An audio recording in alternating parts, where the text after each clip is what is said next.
Welcome back, friends, from Cape Breton. It's Saturday night, and I hope you're in for a really interesting podcast tonight. We will be discussing a serious topic, so before we get into it, I do want to give you a disclaimer, a warning. Some of this information, some may find triggering, traumatizing, very disturbing, so please proceed at your own caution, and well, let's just dive into it. This topic is about serial killers. So I don't want to just jump in and talk about the killing and all that stuff. That's the gruesomeness of it. Let's talk facts first. Fact is, there's about 8 billion people in the world. And of course, not all of them are cold-hearted serial killers.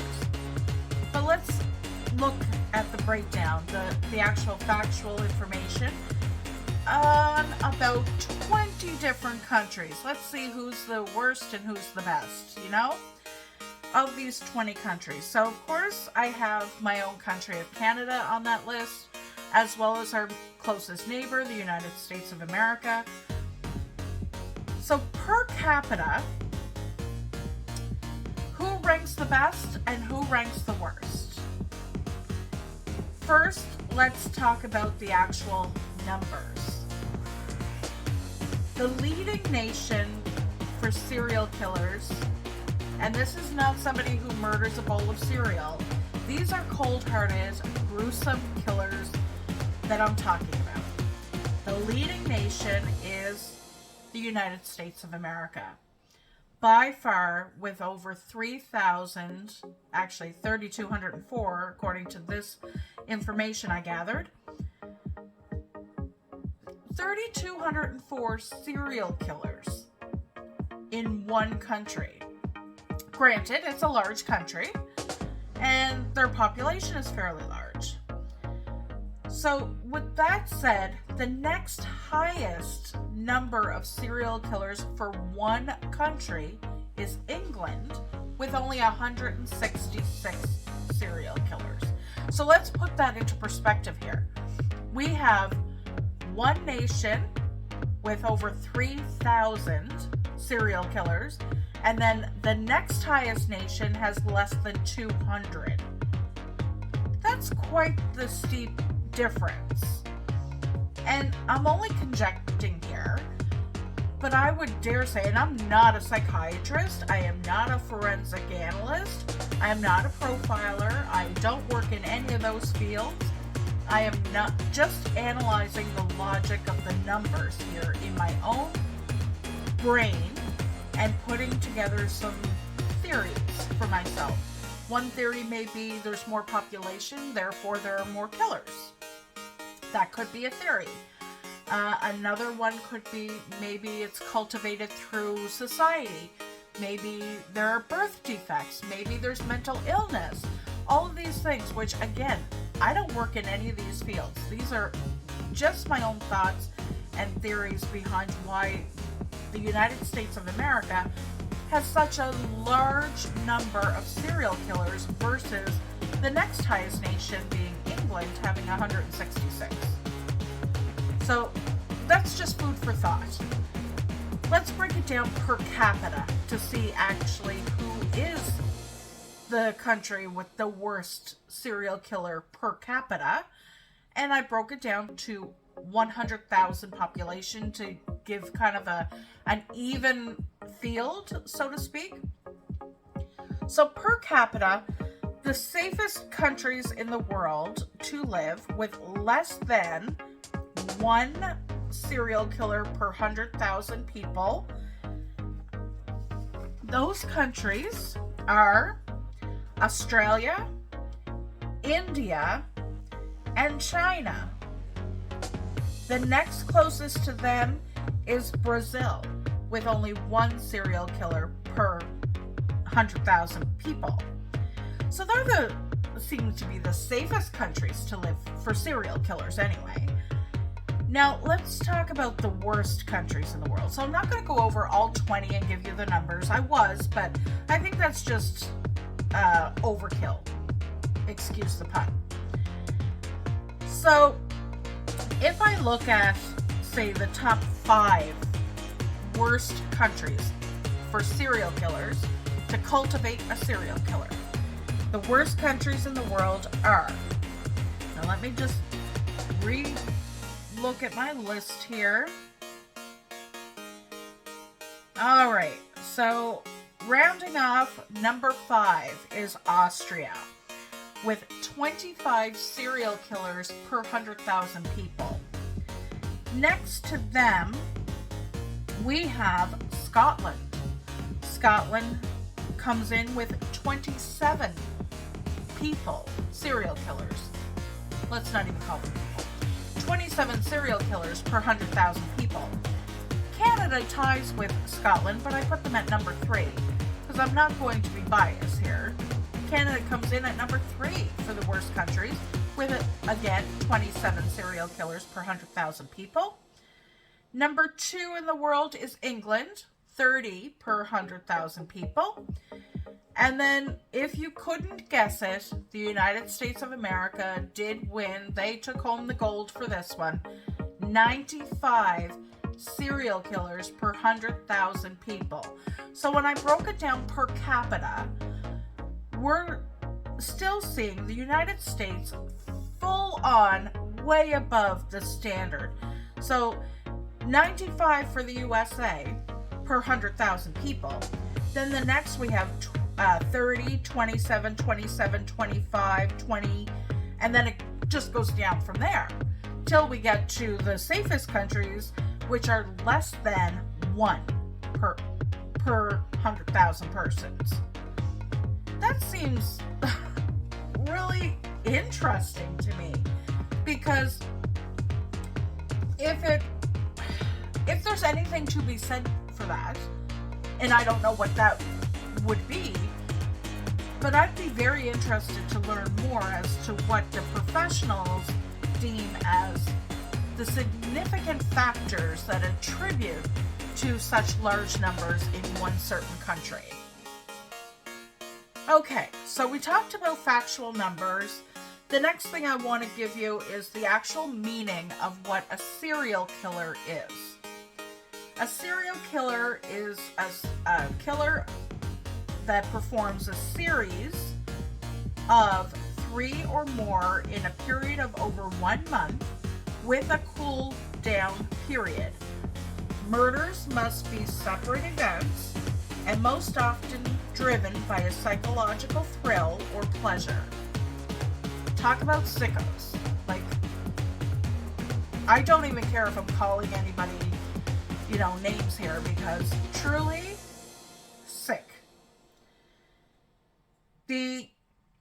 Some of the signs that are indicated as being attributed to serial killers through profiling that I found on the internet, and you all can find that too. All this information is readily available out there. Some of the signs are cruelty to animals, obsession with fire setting, and persistent bedwetting past the age of 5 years old. They seem like pretty substantial signs, I would think. Now let's talk about the top 10 serial killers in the world. So I'm not going to focus on a country here, not at least for this part. I will go on to focus on my own country in just a little bit, so hang tight. So the top 10 serial killers in the world are Ted Bundy. Now, who didn't see that coming? Harold Shipman.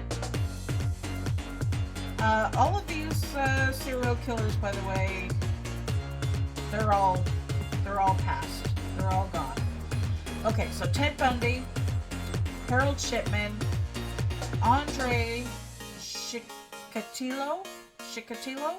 I hope I'm pronouncing that right. I really don't care if I am. Jeffrey Dahmer, Albert Fish, John Wayne Gacy, Jack the Ripper, and Joachim Kroll. So they're the top 10. And like I said, they're all dead.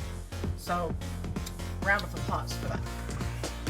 Not that I wish anybody ill will, but come on, right?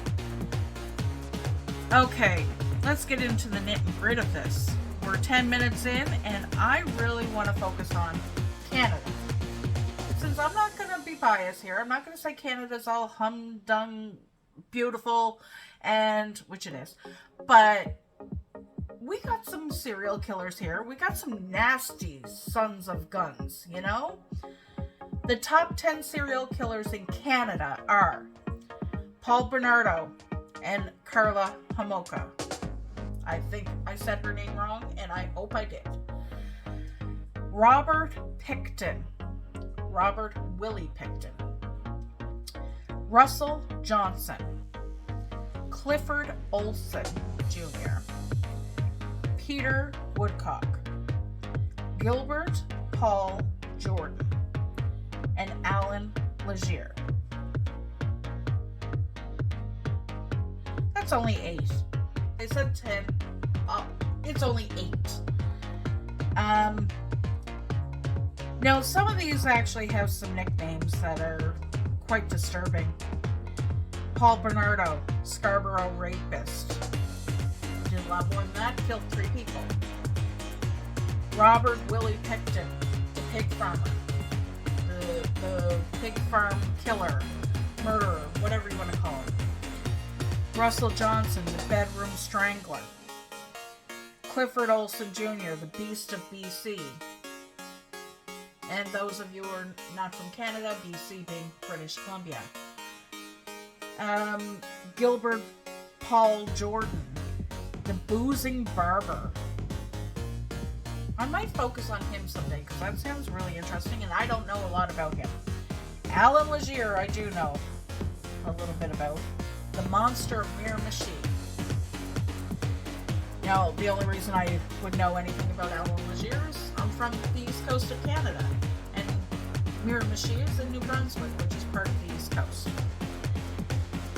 We also don't want to go past this topic without focusing on the Highway of Tears, which was deemed the Highway of Tears in 1970 and is still the Highway of Tears through the present day. This is a 725 kilometer or 450 mile length of highway, Highway 16, through Prince George all the way to Prince Rupert, British Columbia. This Highway of Tears is called that because of all the missing and murdered women along that trail. Now, I'm not 100% sure if all of those victims were Indigenous, but I do want to bring light to the missing and murdered Indigenous women and girls. That is a significant part of our history, unfortunately, and not a pretty part of our history. Maybe we'll focus on that at some point as well. So the RCMP on the Highway of Tears has indicated that there's fewer than 18 victims, although the Indigenous community states that it's greater than 40. So that's quite a number of victims. Okay, the main event. Shall we get into it? I want to highlight today one of the most notorious serial killers from my home country of Canada, and that is Robert Willie Pickton. Let's not really focus on who he was. I'll give you a little bit of details, but I kind of want to go through the list of his victims and talk about his victims. Robert Pickton was born October, let me get the exact date here because I don't want to mess that up. Have somebody come after me for that. Born October 24th, 1949. And apparently to one bit of information I came across, which I'll link everything I used to gather this information in the show notes. So if you're interested, you can go and listen and read for yourself. Oh, some of this information I gathered said that when his mother was in labor, the cord was wrapped around Robert's neck in the womb and he nearly died. Now, again, I'm not putting it out in the universe to wish death on any child. That is not what I'm saying. But for the man that this child became, oh my goodness. I don't know if it was the lack of oxygen that caused some, malfunction in his brain. If it was his upbringing, which his upbringing was terrible. We had filthy children that were neglected, definitely neglected. I mean, it's in all the documentation. You can read it and listen to it for yourself. Not the greatest parents in the world. Again, I'm not going to really focus on who he was, but I do want to give you a little backstory. So in one of the podcasts I was listening to, they did mention that I think he was probably fairly young, saved up his money and bought himself a calf, a baby cow, and to have on his farm, and came home from school one day and it had been slaughtered and hanging in the barn. How traumatic. Like, what does that do to a young child, right? Not blaming that as the start of all this, but I'm sure his upbringing probably had a lot to do with his mental state. So I condemn him, and I also condemn his parents for breeding this kind of monster into the world. Okay, that's enough on Robert Pickton. I can't even get through that without choking because it's disgusting. Let's hear about his victims. All right. His victims were young. I mean, not child young, but they were young women. And I don't know about you, but as a woman who had been a young woman, this is heartbreaking. And many of, if not all, his victims were sex workers. That does not give him the right to do what he did to these women. In fact, I don't think that plays any bearing on it whatsoever. I'll go through the names a few times, but there's quite a bit of information here. So, Robert Pickton, this is now 2023. We're coming on to 21 year anniversary to his arrest. So he was arrested in February of, he was charged and arrested February 22nd, 2002. So in that first charge, he was charged in the murder of Serena Abbotsway and Mona Wilson. On April 2nd, 2002. Oh my goodness. See, he gets me all up in my head. He was charged with the murders of Jacqueline McDonald, Diane Rock, and Heather Bottomley. April 9th, 2002. Added to those charges was Andrea Josbury and Brenda Wolfe. September 20th, 2002. Additional names added to the list: Georgina Papin, Patricia Johnson, Helen Hallmark, Jennifer Firminger, I hope I pronounced her name correctly, and Heather Chinook. No, sorry, it ended at Jennifer Firminger. On October 3rd, 2002, Heather Chinook, Tanya Hollick, Sherry Irving, and Inga Hall. Wow. That's all within 1 year. So that's February, March, April, May, June, July, August, September, October. That's a 9-month span, 15 charges. just blows my mind. And what he did to these women, I'm not going to dive into that. I know in most podcasts they give you the gruesome details. I can't stomach it. I haven't watched the documentaries. I was 27 years old when this man was arrested, and all this was in the news.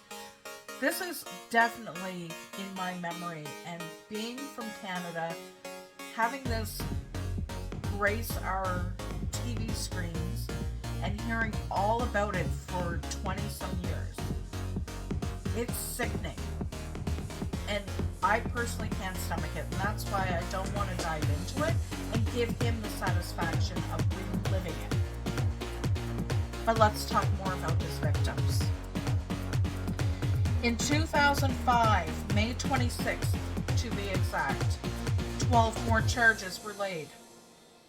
Kara Ellis, Andrea Borehaven, Deborah Lynn Jones, Marnie Frey, Tiffany Drew, Carrie Koski, Sarah DeVry, Cynthia Felkus, Angela Jardine, Wendy Crawford, Diana Melnick, and a Jane Doe. Isn't that sick? Sick, sick, sick. So, in total, he was convicted of 6 murders, second-degree murders.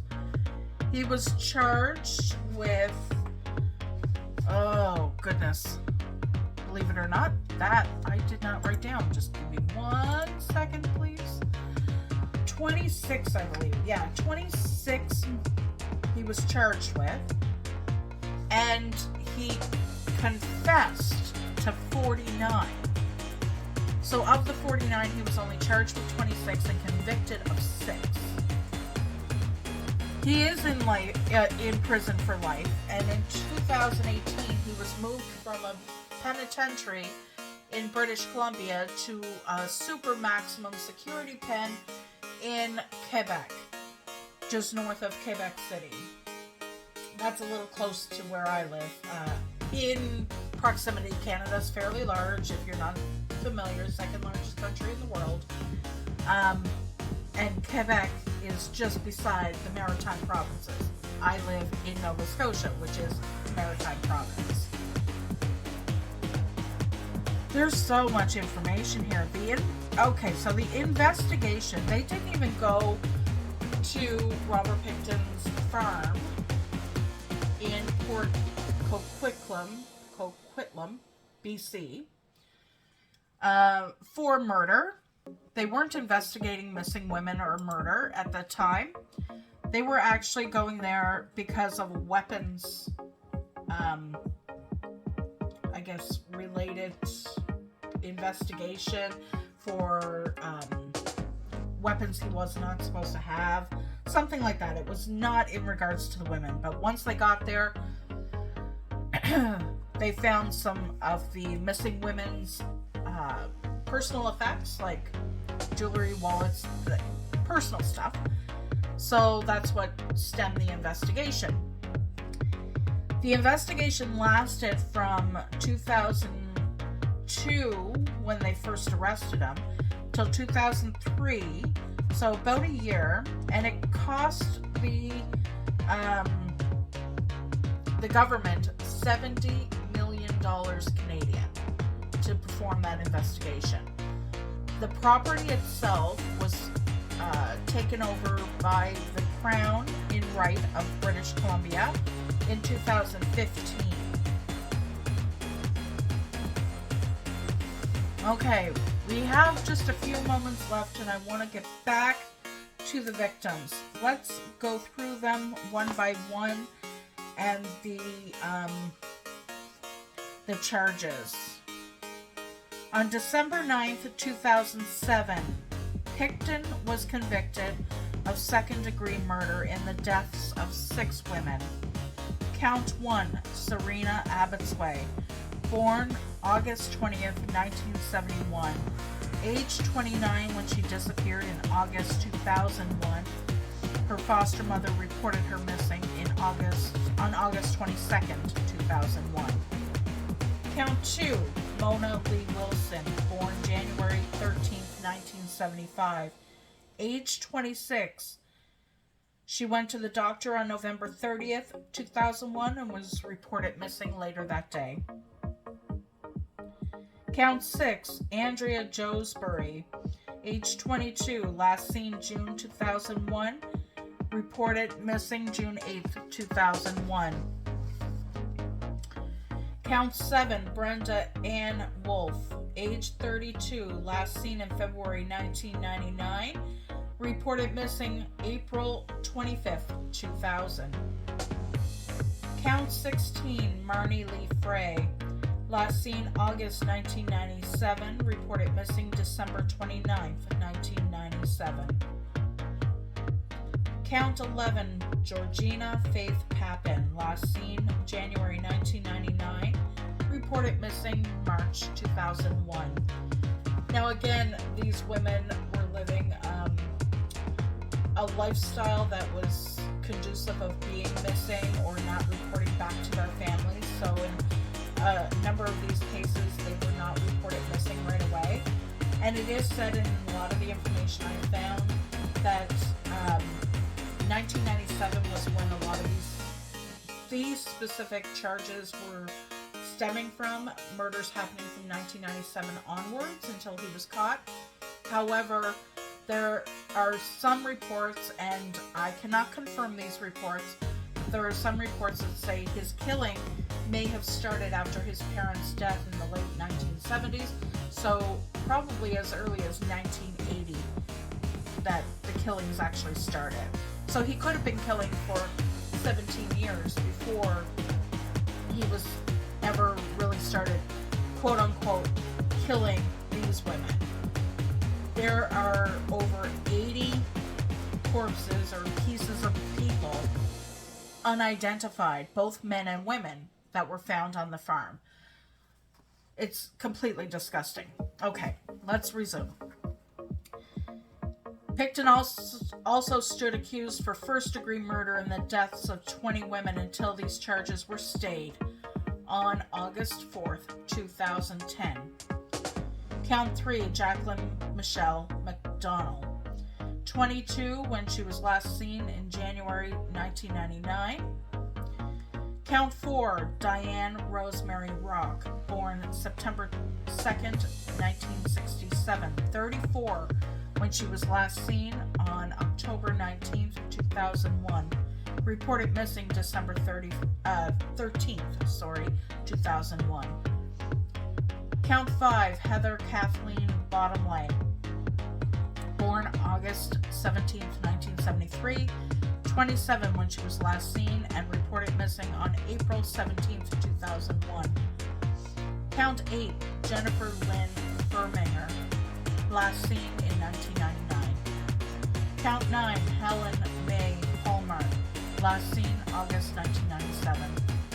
Count 10, Patricia Rose Johnson, last seen March 2001. Count 12, Heather Chinook, 30, last seen April 2001. Count 13, Tanya Pollock, 23, last seen October 1996. Count 14, Sherry Irving, 24, last seen 1997. Count 15, Inga Monique Hall, 46, last seen February 1998. Count 17, Tiffany Drew, last seen December 1999. Count 18, Sarah DeBry, last seen April 1998. Count 19, Cynthia Felix, last seen December 1997. Count 20, Angela Rebecca Jardine, last seen November 20th, 1998 between 3:30 and 4 p.m. at Oppenheimer Park at a rally in the downtown east side of Vancouver, British Columbia. Well, that was quite a bit of info on her. Count 21, Diana Melnick, last seen December 1995. Count 22, Jane Doe, charge lifted, see below.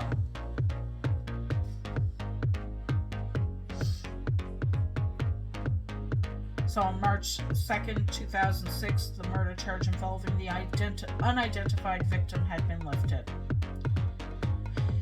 Count 23, Deborah Lynn Jones, last seen December 2000. Count 24, Wendy Crawford, last seen December 1999. Count 25, Carrie Koski, last seen in January 1998. And Count 26, Andrea Faye Borehaven, last seen in March 1997. Count 27, Cara Louise Ellis, aka Nikki Trimble, born April 13, 1971, 25 when last seen in 1996. Reported missing October 2002.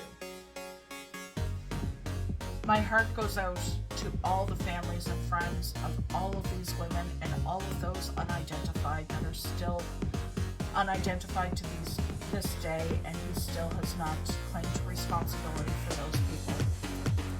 It is completely heart-wrenching and disturbing, all of these women.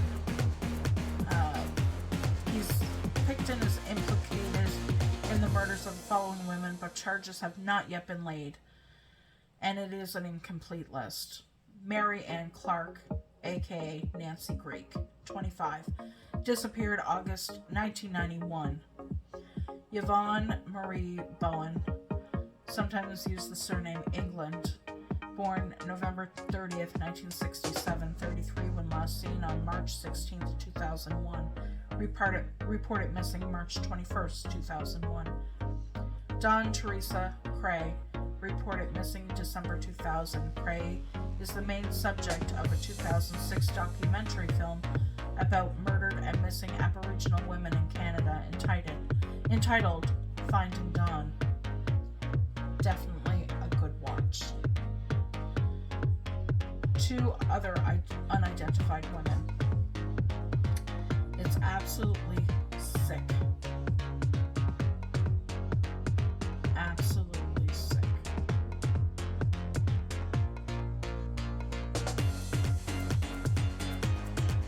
So, with that, I'm just going to end it here. I can't even go on. This man deserves to be in jail for the rest of his natural life and beyond, to be quite honest. If you want to watch the documentaries, I'll link everything I can find in the show notes. Definitely proceed with caution. This is not a subject that is easy to absorb. And although there are many serial killers in the world where their crimes are horrendous, this seems to be a little bit more graphic and disturbing. So again, proceed with caution. For all of those listening, thank you so much. I truly appreciate you sticking to the end. Next week, I promise a little more lightheartedness. And until then, take care, friends.